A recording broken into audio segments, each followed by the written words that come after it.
Eu vou contar uma coisa pra vocês aqui. Olha, é a primeira vez que eu conto isso em rede, hein? Da hora. Mas eu tive que fazer terapia pra contar isso aqui. Poucas pessoas sabem disso. Eu estava numa clínica tratando da minha depressão. Eu estava numa depressão tão severa que eu estava com o risco de suicídio. A pior humilhação que você pode imaginar, eu tive. Eu tive um ex-aluno, porque eu dava aula na faculdade de teologia, e dar aula de teologia é mais complicado do que dar aula de outras matérias, porque é teólogo, pastor. Tinha que ter um aluno comigo, que aí nesse ponto eu agradeço muito à Igreja Adventista. Nenhum pastor adventista ganha salário para ficar milionário, ter ilha, apartamentos, não tem. Mas a igreja também não me deixa passar vergonha. Ela cuida. O plano de saúde que eles têm cuidou de mim tudo ali. E o que o plano de saúde não cobriu, o diretor da universidade, do NASP, Rodrigo, o NASP vai pagar. Porque eu não tinha grana para pagar aquilo ali, nem o plano de saúde cobria tudo. E eles pagaram, eles cuidaram de mim. Então, apenas um parênteses para continuar a história. Quem vem para a igreja tem muitas decepções. Quando eu falei do crente pantufa, igual esse cara que me encheu o saco para saber quanto que eu ganho. O cara não... Com certeza, esse que ligou para mim, não fez uma oração por mim quando eu estava com depressão. Ele queria o clickbait ali, Você né? entendeu? Exatamente. Não, mas agora quer ligar para saber quanto que eu ganho. Você agora tá entendendo? Não quer saber, não. Ele quer confirmar, porque já fez uma pesquisa. Sim. Do YouTube e Dá tal. para estimar quantas pessoas fazem no canal. Tudo. Então, quer dizer, é muito chato, sabe? Quando eu precisei, se eu olhasse religião por alguns, eu não passaria na porta de nenhuma igreja. Mas também, graças a Deus, eu aprendi, não sou oculista, mas eu do olho, eu não vou ficar olhando a remela. Que teve muitas pessoas na igreja também que me apoiaram. Então teve gente que me fritou, porque a igreja não é o paraíso. Às vezes é para-raio de doido, religião às vezes é para-raio de doido. Uhum. Mas por que religião tem que ser o para-raio de doido? Justamente porque a igreja é um hospital. Porque o doido precisa de guia. Exatamente. Se a igreja agora começar a ser elitista, só vamos aceitar os bem ajustados, ela deixou de ser igreja. Sim, tá certo. Só que o problema é que enquanto o cara é um débil mental, antes de entrar para a religião, ele é um débil mental. Depois que ele entra, mas você não é crente? É complicado isso. E eu só peço a Deus assim que tenha misericórdia de mim. Mas eu tive muita gente na igreja que me ajudou. Eu tive fogo amigo, o cara que vem para te fritar. O cara que era antes brother. Antes brother. Que queria a sua posição, provavelmente. Exatamente. Mas depois me fritou. Uhum. E por que eu não saí da igreja? Porque ao mesmo tempo, se eu falar que a igreja não presta por causa daqueles que me ferraram, o que eu faço com aquela multidão que me ajudou? Eu não tô falando de gente que é fã do Rodrigo Silva, influencer. Não. Eu tava na pior. E aí o diretor chegou, todo sábado ele ia me visitar na clínica de tratamento que eu estava. E 2 detalhes aconteceram aí. Por isso que o meu livro chama O Ceticismo da Fé. Tem coisa que eu tenho dificuldade de acreditar que é coincidência. A médica que me recebeu ali, a psiquiatra, eu não tinha condição de ficar naquela clínica. É o Cevisa, Centro de Vida Saudável, que fica lá em Engenheiro Coelho. Tem tratamentos naturais, o lance da alimentação, você entendeu? E aí, eu tava tão mal que, nessa época eu tava em Sobral, passei uns 2 meses em Sobral, trabalhando para uma universidade lá, numa licença, um sabático, e o dono lá, que é muito rico, viu que eu fiquei tão mal, que ele me pegou, botou no avião particular dele. Eu só lembro de uma cena assim, que é interessante, a depressão, eu nunca fiquei bêbado, mas eu deduzo que é mais ou menos aquilo, porque eu não lembro detalhes, eu lembro flashes. Entendi. Você entendeu? Eu lembro do Dr. Oscar, lá de Sobral, gente fina demais, muito bacana. Ele, Rodrigo, você vai para São Paulo, lá para o Cevisa. E eu lembro que ele pegou um dinheiro e botou no meu bolso, e eu lembro do valor, era R$1.000. Eu falei, doutor Oscar, não, põe aqui que você precisar de alguma coisa. Que é assim que eu... E o piloto dele trouxe, e eu já não lembro mais nada. Eu lembro eu no quarto, vários dias no escuro, só fazia xixi, um xixi amarelo, não queria comer nada. Muito mal, muito mal. Você sabe por que você tava mal? Assim? Sim. Foram problemas particulares, pessoais, que me afundaram. Eu já tinha o gatilho. Entendi. Porque todo mundo tem seus traumas desde a infância. Claro. A minha infância foi uma pocilga emocional. Que o lar que eu tive, meu amigo, por favor. Minha mãe dormia com faca debaixo do travesseiro, punhal, falando que ia matar meu pai. Imagina você escutando isso com 6 anos, 7 anos de idade. O meu irmão tem o cóccix quebrado até hoje de violência doméstica. E meu irmão que já morreu, ele vivia falando que ia me matar. Você tá entendendo? Então, quer dizer, eu cresci num... Um ambiente tóxico. Nossa, mãe, toxiquíssimo. Você nem sei se existe essa... Aí, Então tudo isso aí já te predispõe. Claro. Mas não foi uma coisa assim com Deus ou algum pensamento não. De angústia existencial, não era algo assim? Não, foi angústia existencial, porque tem uma hora que mistura tudo. Entendi. Vira uma salada de fruta, você já nem sabe mais por que tá doendo. Sabe o que é você ajoelhar, querer orar e só chora? Eu não queria viver. Eu perdi a ligação com a vida. A verdade foi essa. E quando eu cheguei, eu lembro na clínica lá, e eu lembro das meninas tentando, Rodrigo, come, as meninas, as enfermeiras que ficavam lá. Não queria ver ninguém. E com o pior, naquela época eu já era conhecido. Ah, entendi. Eu já era conhecido. Quando que você ficou conhecido? Porque é o seguinte, eu tenho um programa de TV, a TV Novo Tempo, o programa Evidências. Então o programa Evidências, ele vai ao ar e muita gente é conhecido, Evidências. Eu tive 3 entrevistas no Jô Soares. Ah, que da hora. E na época que o Jô Soares era... O flow da época era o Jô, não tinha internet. Pô, obrigado. Mas é verdade, não, sem bajulação. Vocês sabem que hoje aqui o próprio Vilela falou, bom, os caras do flow, né? Aliás, um abraço pra ele aqui, não sei se ele tá assistindo Vilela. A gente. Mas o que acontece? O Jô me chamou uma vez, eu fui, falei de Bíblia e tal. Ele chamou uma segunda vez, deu 2 blocos, chamou uma terceira e deu 2 blocos. Então eu fiquei muito conhecido. E dava palestra, que é a coisa toda. Então, assim, é pior, cara, porque a sua vida vira um Big Brother. Todo mundo sabe.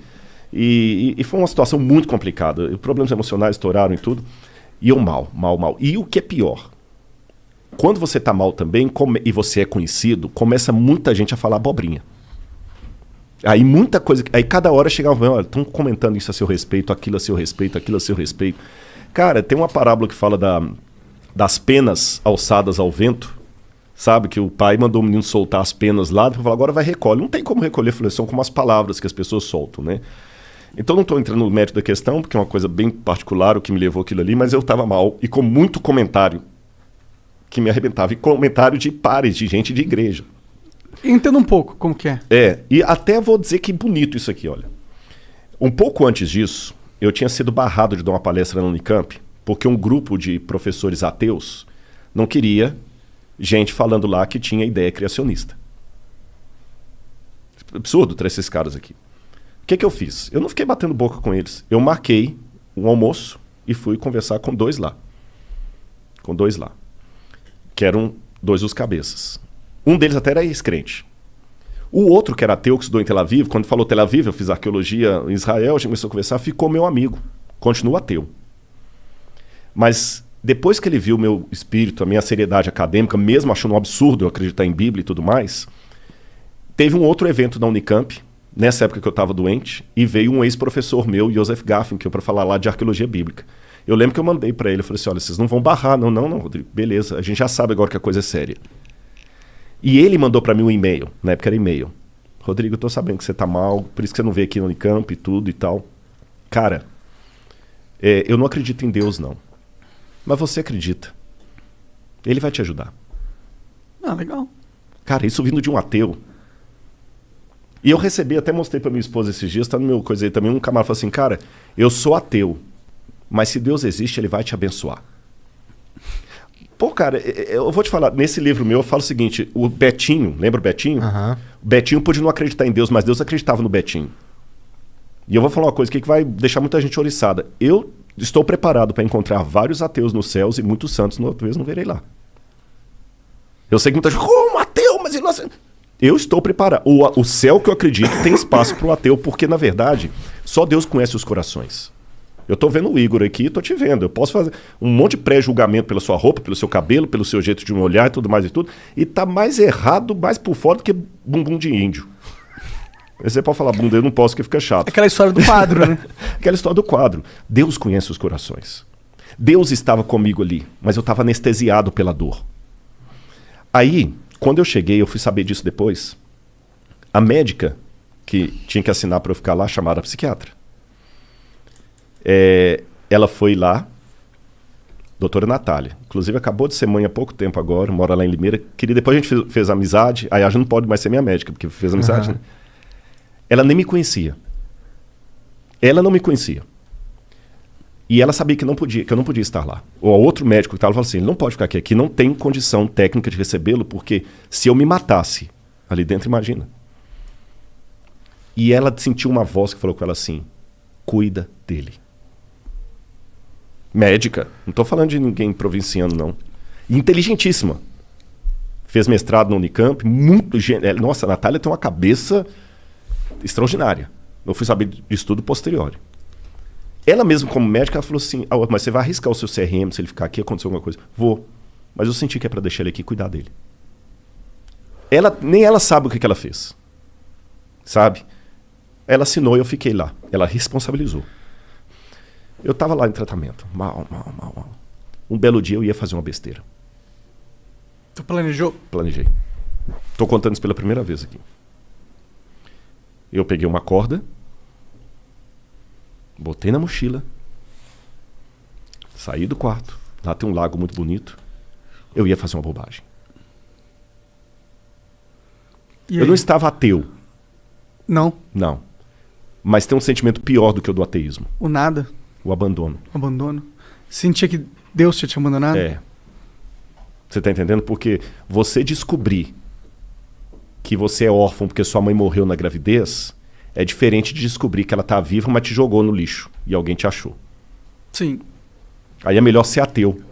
E, aliás, eu dei um estudo bíblico para um ateu que depois deixou de ser ateu e entregou a vida a Cristo, Peter Gasten, que faleceu.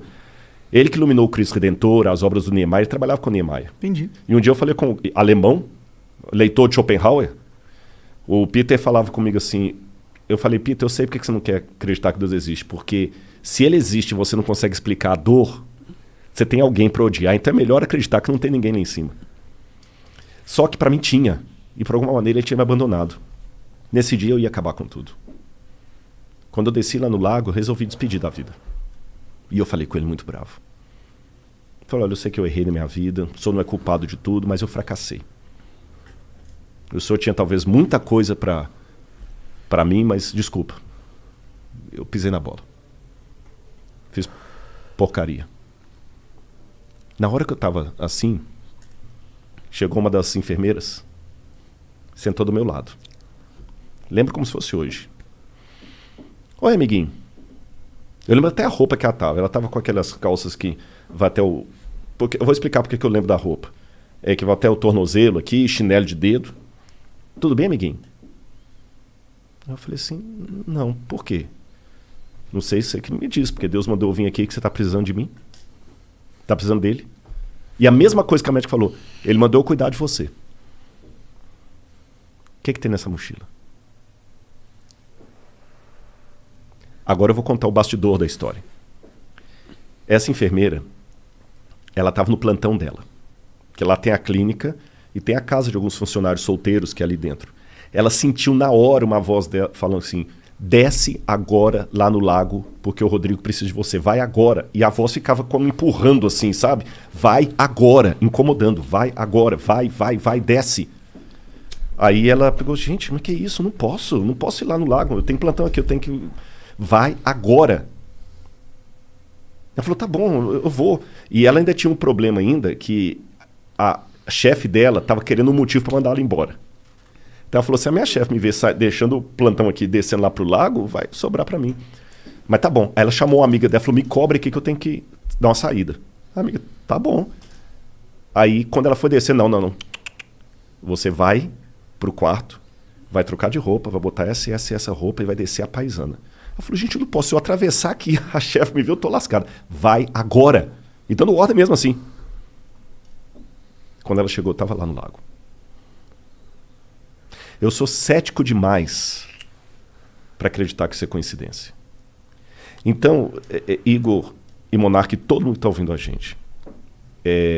Eu posso ficar aqui 4 horas e posso, não tem perigo. Falando com vocês de arqueologia, filosofia, teologia e assuntos afins, e assuntos triviais, e contando piada, e rindo e tudo mais. Mas a minha vinda fica incompleta se eu não der esse testemunho. Eu conheci o pintor do quadro, e ele não é um Adolf Hitler. Faz sentido crer. Eu me senti amado. E eu posso dizer para vocês, aquilo me ajudou tanto na terapia, junto com outras coisas, é claro. Eu estudei bastante Viktor Frankl, a logoterapia, e tudo mais, e eu descobri uma força que ela não vem de mim. Eu nunca podia imaginar que eu ia me reerguer. Ele me reergueu, saí, por alguém que teve depressão severa como eu, tá aqui conversando, contando piada e tudo mais. Venci tudo? Não, mas até é bom, porque senão você começa a se sentir... Você não acabou, né? Nunca, exatamente, é muito bom. E eu me tornei mais sensível. E Deus está me usando tanto, que hoje eu sou um adventista do sétimo dia, falo com muito prazer, né? Mas eu já não limito mais o meu leque de conversas e diálogos dentro do meu... Todo mundo sabe o que eu acredito. Mas, ao mesmo tempo, eu estou aqui.